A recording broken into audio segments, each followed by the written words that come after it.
Baiklah semuanya, selamat malam, selamat pagi, selamat siang. Terima kasih telah mengklik video ini. Terima kasih juga yang bersedia untuk mendengarkan perkuliahan hari ini. Baiklah, hari ini kita akan membicarakan tentang geostrategi Indonesia. Setiap bangsa dalam rangka mempertahankan kehidupannya, eksistensinya, dan untuk mewujudkan cita-cita serta tujuan nasionalnya diperlukan pemahaman tentang geopolitik. Dalam implementasinya, diperlukan suatu strategi yang bersifat nasional, dan hal inilah yang disebut sebagai geostrategi. Pemetaan strategi secara menyeluruh dalam rangka menghadapi persaingan global di masa depan sangat diperlukan oleh setiap bangsa. Dan bagi bangsa Indonesia, wawasan Nusantara merupakan konsep nasional dan ilmu geopolitik mengenai persatuan dan kesatuan dalam berbagai bidang kehidupan dapat dijadikan sebagai perekat bangsa Indonesia dalam kehidupan masyarakat, berbangsa, dan bernegaranya. Nah, kemarin kita membahas tentang geopolitik, di mana wawasan Nusantara juga muncul. Pergerakan politik nasional Indonesia dan penerapannya disesuaikan dengan geografis yang ada. Nah, sekarang kita akan lebih mendekatkan diri dengan geostrategi. Ya. Pertama-tama, pengertian geostrategi itu sendiri. Geostrategi berasal dari bahasa Yunani. Geo yang berarti bumi, dan strategi yang berarti cara. Pendekatan yang dilakukan secara keseluruhan yang berkaitan dengan pelaksanaan gagasan, perencanaan, dan eksekusi sebuah aktivitas dalam kurun waktu tertentu. Geostrategi diartikan sebagai metode atau aturan-aturan untuk mewujudkan cita-cita atau tujuan melalui proses pembangunan yang memberikan arahan tentang bagaimana membuat strategi pembangunan dan keputusan yang terukur dan terimajinasi guna mewujudkan masa depan yang lebih baik, lebih aman, dan bermanfaat. Ya. Sir Balfour, guru besar geostrategi Universitas London, dengan teorinya yang dikembangkannya tentang geostrategi kontinental, merupakan teori yang saat ini digunakan oleh negara-negara maju maupun negara-negara berkembang. Bagi bangsa Indonesia, geostrategi diartikan sebagai metode untuk mewujudkan cita-cita proklamasi sebagaimana tercantum dalam pembukaan Undang-Undang Dasar 1945 melalui proses pembangunan nasional. Karena tujuan itulah, maka hal itu sebagai pegangan atau bahan doktrin pembangunan, dan hal ini lazim disebut sebagai suatu ketahanan nasional. Dalam pembukaan Undang-Undang Dasar 1945 dijelaskan setelah alinea ketiga tentang pernyataan proklamasi yang berbunyi, kemudian daripada itu, untuk membentuk suatu pemerintahan negara Indonesia yang melindungi segenap bangsa Indonesia dan seluruh tumpah darah Indonesia, dan untuk memajukan kesejahteraan umum, mencerdaskan kehidupan bangsa. Nah, pernyataan dan pembukaan Undang-Undang Dasar 1945 tersebut sebagai landasan fundamental geostrategi Indonesia. Jadi, sejak awal sudah ada dasar dari penerapan geostrategi Indonesia ini. Hal ini sejalan dengan kedudukan pembukaan Undang-Undang Dasar 1945 dalam negara Indonesia merupakan suatu dasar fundamental negara, atau dalam ilmu hukum disebut dengan Staats fundamental norm, atau pokok kaidah negara yang fundamental yang merupakan sumber hukum dasar negara. Ya, jadi geostrategi ini sudah ada sejak dahulu, bahkan dalam pembukaan Undang-Undang Dasar 1945. Dasar fundamentalnya sudah ada, dasar penerapannya juga sudah ada. Ya, lanjut. Berdasarkan pengertian tersebut, maka berkembangnya geostrategi Indonesia sangat terkait erat dengan hakikat terbentuknya bangsa Indonesia yang terbentuk dari berbagai macam etnis, suku, ras, golongan, agama, bahkan terletak dalam teritorial yang terpisah oleh pulau-pulau dan lautan. Minggu kemarin kita belajar tentang Indonesia sebagai negara archipelago, ya, di mana lautan saat ini bukan pemisah antara pulau, merupakan jembatan antara pulau. Ya, secara teritorial, etnis, suku, ras, golongan, agama kita dipisah oleh lautan yang merupakan jembatan kita. Hal itu membuat Indonesia menjadi negara yang besar. Ya, makanya geostrategis ini selalu berkembang mengikuti perkembangan zaman.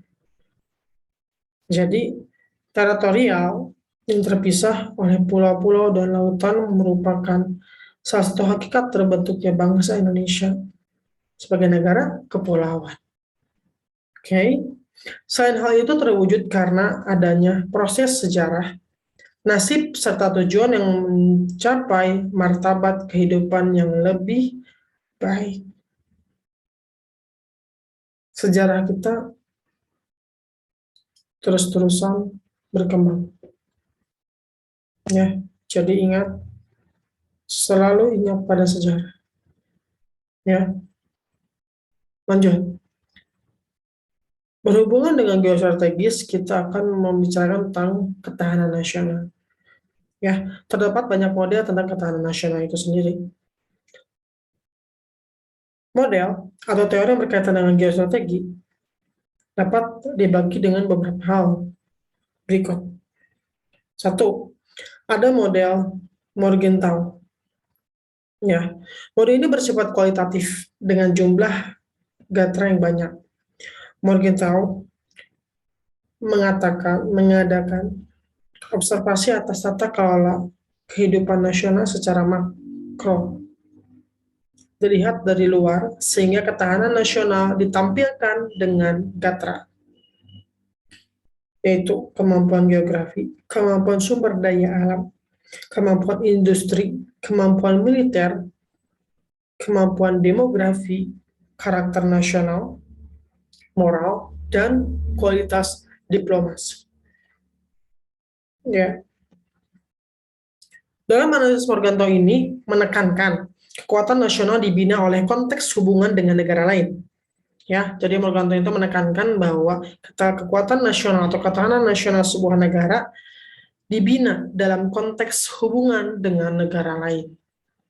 Ya, berarti suatu negara harus mempunyai power position dalam suatu kawasan.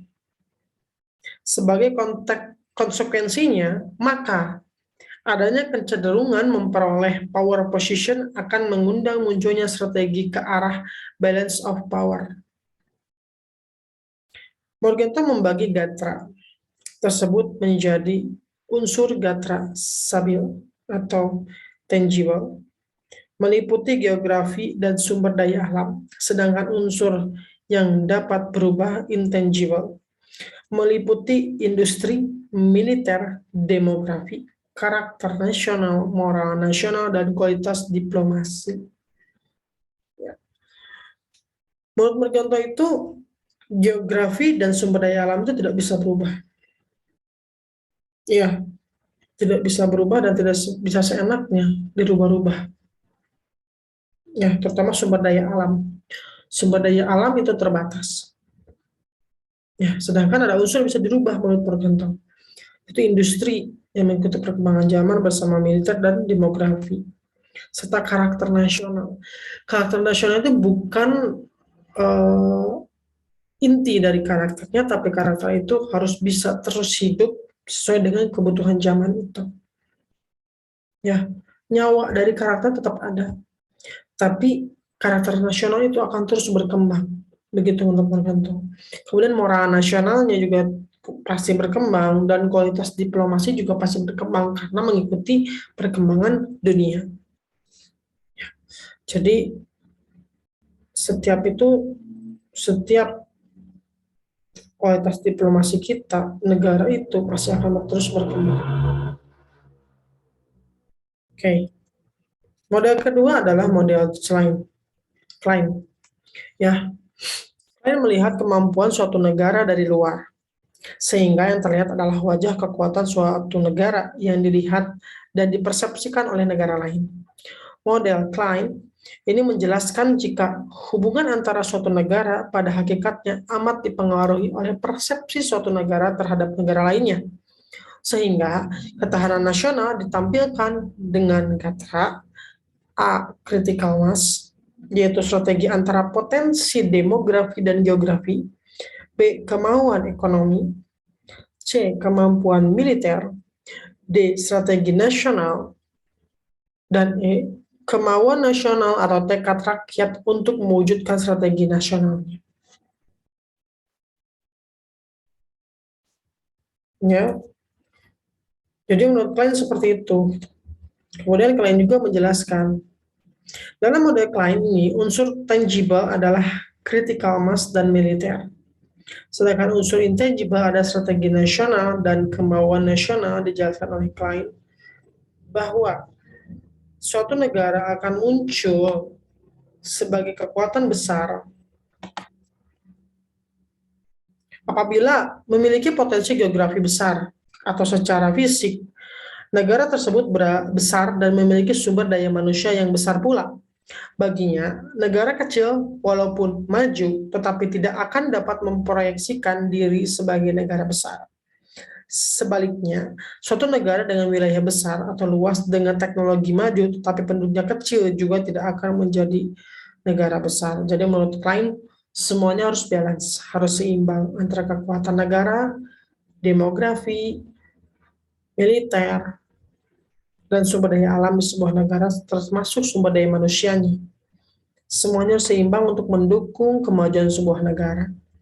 Ya, kemudian yang berikutnya adalah menurut Donald Joseph, yang merupakan mantan Menteri Pendidikan dan Kebudayaan Indonesia.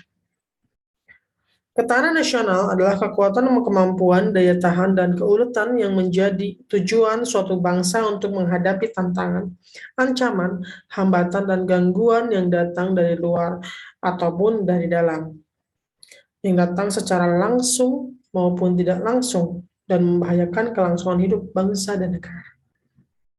Ya.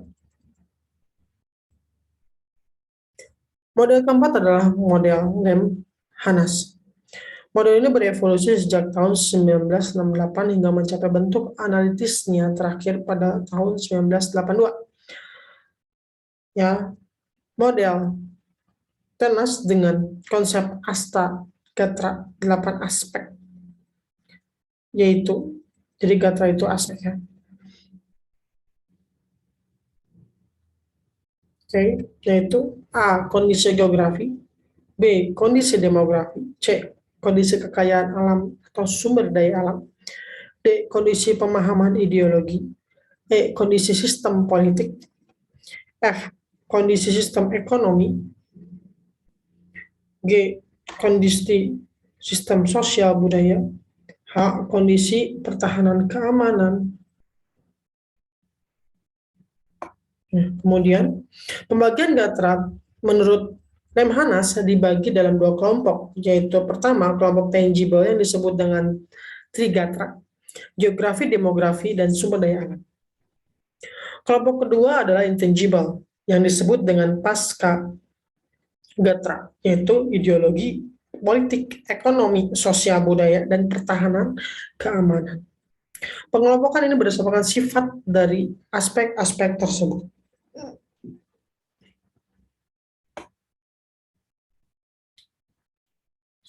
Apabila kita cermati dari awal, maka ketahanan nasional pada dasarnya ditampilkan oleh sinergi antara aspek-aspek yang berada di dalamnya, terkait satu sama lainnya, dan konteks integratifnya.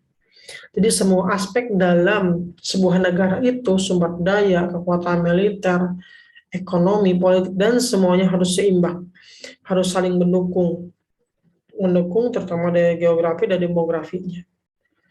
Ya, harus selalu mendukung dan kita harus dapat memanfaatkan itu sesuai dengan perkembangan zaman. Ya, maka dalam tatanan aplikasi kehidupan nasional sangat ditentukan oleh derajat kebersamaan.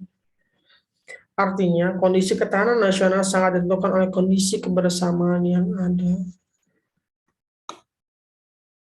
Kebersamaan dari manusianya. Ya, manusia yang menggerakkan sebuah negara.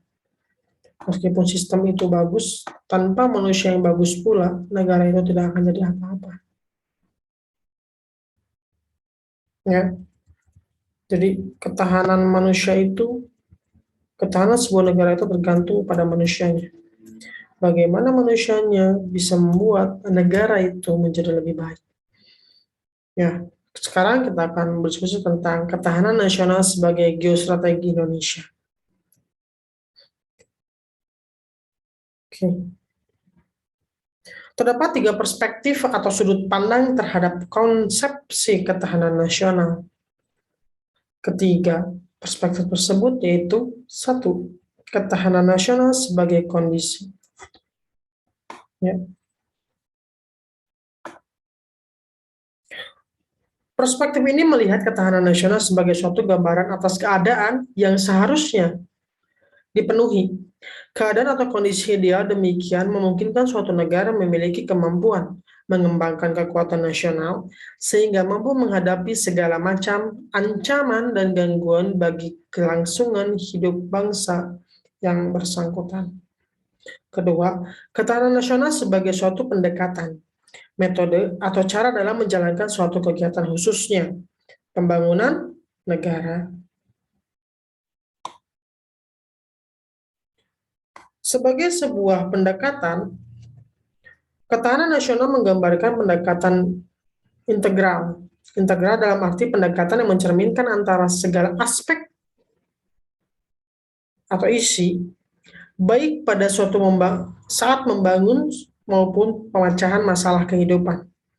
Dalam hal pemikiran, pendekatan ini menggunakan pemikiran kesisteman atau sistem thinking, kesisteman. Ya. Ketiga adalah ketahanan sebagai doktrin. Ketahanan nasional merupakan salah satu konsep khas Indonesia yang berupa ajaran konseptual tentang pengaturan penyelenggaraan bernegara.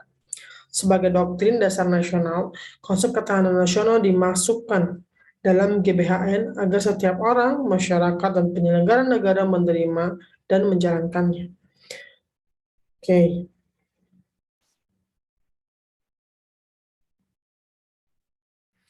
Ketahanan nasional adalah konsepsi politik kenegaraan Republik Indonesia.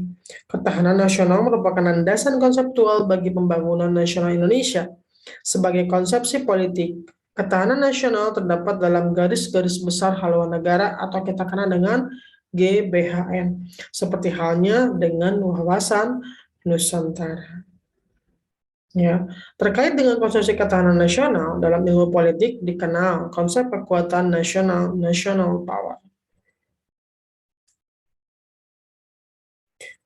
Bahasan tentang kekuatan nasional termasuk dalam bidang kajian politik internasional. Ketahanan nasional Indonesia pada dasarnya bermula dari konsep kekuatan nasional yang selanjutnya dikembangkan termasuk penggunaan istilah ketahanan nasional. Oleh karena itu, ketahanan nasional tidak bisa lepas dari konsep kekuatan nasional. 2. Pengembangan konsep ketahanan nasional Indonesia. Tadi kita udah belajar tentang geostrateginya, sekarang kita akan pengembangan dari geostrategi itu sendiri. Ya.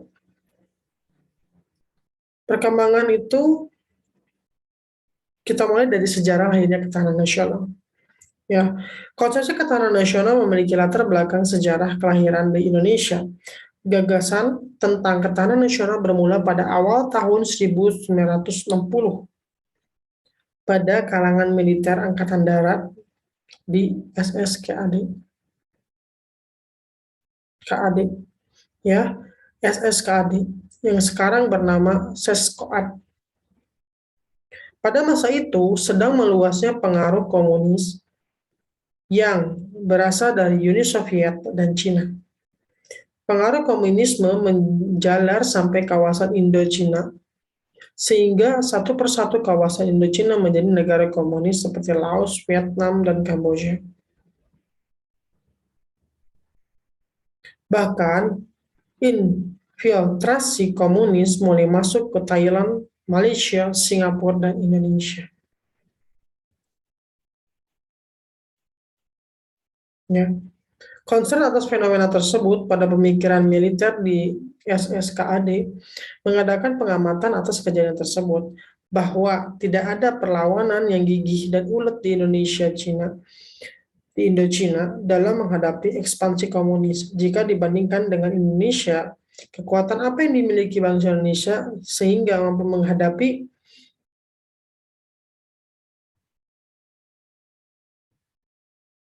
ancaman dalam negeri? Jawaban sementara dari kalangan pemikiran tersebut adalah adanya kemampuan teritorial dan perang gerilya.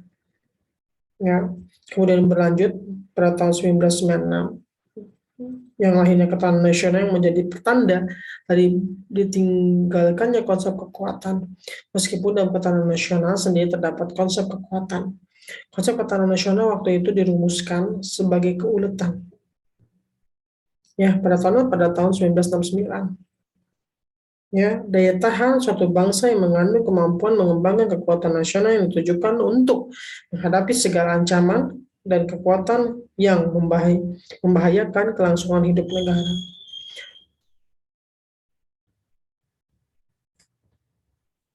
Ya, membahayakan kehidupan negara. Terdapat tahun 1969 ya.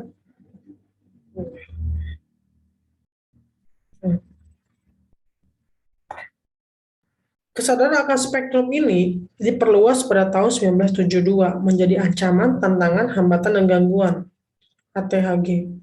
Konsep ketahanan nasional pada tahun 1972 dirumuskan sebagai kondisi dinamis suatu bangsa yang berisi keuletan dan ketangguhan yang mengandung kemampuan untuk mengembangkan kekuatan nasional di dalam menghadapi dan mengatasi segala tantangan, ancaman, hambatan, dan gangguan baik yang datang dari luar maupun dalam, yang langsung maupun tidak langsung yang membahayakan identitas, integritas, kelangsungan hidup bangsa dan negara, serta perjuangan mengejar tujuan perjuangan nasional.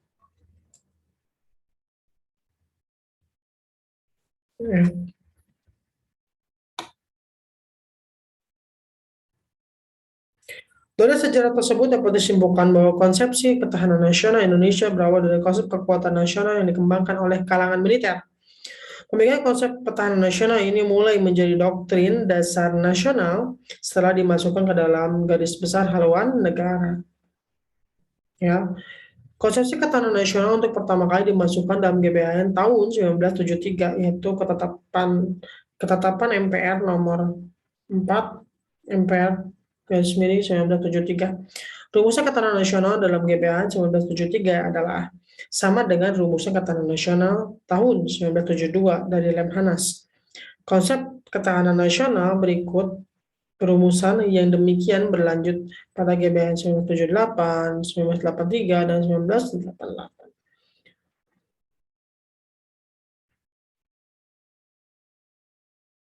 Oke, jadi GBHN itu konsep ketahanan nasional terus berkembang sampai sekarang. Ya, kemudian asas dan sifat ketahanan nasional. Ya, asas-asas ketahanan nasional Satu, asas kesejahteraan dan keamanan. Asas dan keamanan dapat dibedakan tapi tidak dapat dipisahkan dan merupakan kebutuhan manusia yang paling mendasar dan esensial, baik sebagai perorangan maupun kelompok, dalam kehidupan bermasyarakat, berbangsa, dan bernegara. Dengan demikian, kesejahteraan dan keamanan merupakan asas dalam sistem kehidupan nasional dan merupakan nilai intrinsik yang ada padanya. Dalam kehidupan nyata, kondisi kesejahteraan dan keamanan dapat dicapai dengan menitik beratkan pada kesejahteraan, namun tidak mengabaikan keamanan yang ada. Sebaliknya, memberikan prioritas terhadap keamanan tidak harus selalu ada, berdampingan pada apapun, sebab keduanya merupakan salah satu parameter tingkat ketahanan nasional sebuah bangsa dan negara. Kedua adalah asas komprehensif integral atau menyeluruh. Sistem kehidupan nasional mencakup seluruh aspek kehidupan suatu negara secara utuh dan menyeluruh, dan juga terpadu atau tersusun dalam bentuk persatuan dan perpaduan yang serasi, selaras, dan seimbang dari seluruh aspek kehidupan bermasyarakat, berbangsa, dan bernegara. Dengan demikian, ketahanan nasional mencakup ketahanan segenap aspek kehidupan suatu bangsa secara utuh, menyeluruh, dan terpadu. Ya. Ketiga adalah asas mawas ke dalam dan mawas keluar.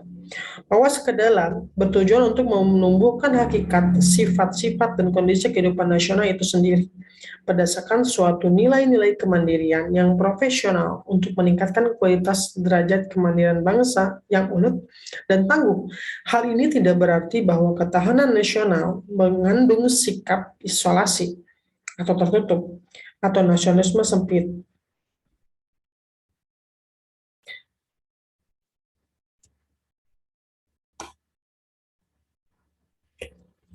Kedua adalah mawas keluar atau mawas keluar. Mawas keluar bertujuan untuk dapat mengantisipasi dan ikut berperan serta menghadapi dan mengatasi dampak lingkungan yang strategi luar negeri,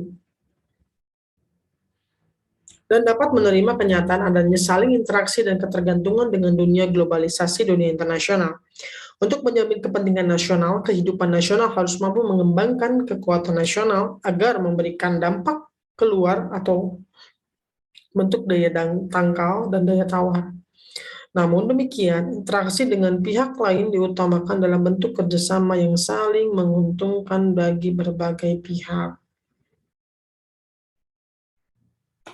Keempat adalah asas kekeluargaan. Asas kekeluargaan mengandung keadilan, kearifan, kebersamaan, kesamaan, gotong royong, tenggang rasa, dan tanggung jawab dalam kehidupan bermasyarakat, berbangsa, dan bernegara. Dalam asas ini diakui adanya perbedaan. Namun dengan perbedaan itu yang harus dijadikan dan jangan jadi konflik yang bisa menjurus pada suatu perpecahan dan menghancurkan. Justru perbedaan itulah yang terbaik. Ya, karena berbedalah kita bisa bersatu. Karena berbedalah kita ada. Tanpa perbedaan, mungkin manusia tidak akan pernah ada. Ya. Kemudian, sifat-sifat ketahanan nasional. Mandiri. Ketahanan nasional percaya pada kemampuan dan kekuatan sendiri, serta pada keuletan dan ketangguhan yang mengandung prinsip tidak mudah menyerah dan tumpuan pada identitas, integritas, dan kepribadian bangsa. Kemandirian ini merupakan persyaratan untuk menjalin kerjasama yang saling menguntungkan dalam perkembangan global. Kedua adalah dinamis. Ketahanan nasional tidaklah tetap. Suatu saat bisa meningkat maupun menurun tergantung pada situasi dan kondisi bangsa, negara, serta lingkungan strategisnya. Hal ini sesuai dengan hakikat bahwa segala sesuatu di dunia ini senantiasa berubah dan perubahan itu senantiasa berubah pula. Karena itu, upaya peningkatan ketahanan nasional harus senantiasa diorientasikan ke masa depan dan dinamikanya diarahkan untuk pencapaian kondisi kehidupan nasional yang lebih baik. Ketiga adalah wibawa. Keberhasilan pembinaan ketahanan nasional secara berlanjut dan berkesinambungan akan meningkatkan kemampuan dan kekuatan bangsa. Makin tinggi tingkat ketahanan nasional Indonesia, makin tinggi pula nilai kewibawaan dan tingkat daya tangkap yang dimiliki oleh bangsa dan negara. Daya tangkap. Keempat adalah konsultasi dan kerjasama. Ya. Konsepsi ketahanan nasional Indonesia tidak mengutamakan sikap konfrontatif dan antagonistis. Tidak mengandalkan kekuasaan atau kekuatan fisik semata, tetapi lebih mengutamakan sikap konsultatif, kerjasama, serta saling menghargai dengan mengandalkan kekuatan moral dan kepribadian bangsa. Ya, jadi Indonesia ini berada dan tetap satu karena sebuah perbedaan. Perbedaan itulah yang membuat kita menjadi sebuah bangsa yang besar. Ya, dengan adanya perbedaan lah kita bisa terus hidup sampai sekarang dengan wawasan Nusantara. Ya, dengan perbedaan lah kita bisa berkembang. Justru dengan berbeda lah kita bisa menjadi lebih baik. Lebih baik ke depan. Untuk siapa? Untuk diri kita semua. Untuk bangsa ini. Untuk lingkungan kita. Untuk negara kita. Ya, semoga apa yang saya sampaikan ini bisa menjadi manfaat yang baik bagi yang mendengarkannya. Mohon maaf jika ada salah kata. Semua yang saya sampaikan hanya untuk contoh perkuliahan. Tidak berniat untuk menjatuhkan atau menghina kaum atau organisasi tertentu. Ya, mohon maaf jika saya ada salah. Semoga ini benar-benar bisa bermanfaat bagi yang mendengarkannya. Terima kasih juga yang mau mendengarkan sampai akhir. Semoga kita terus berusaha menjadi manusia yang lebih baik untuk kepentingan bangsa, kepentingan negara, dan kepentingan kita, untuk lingkungan kita. Terima kasih semuanya. Assalamualaikum warahmatullahi wabarakatuh.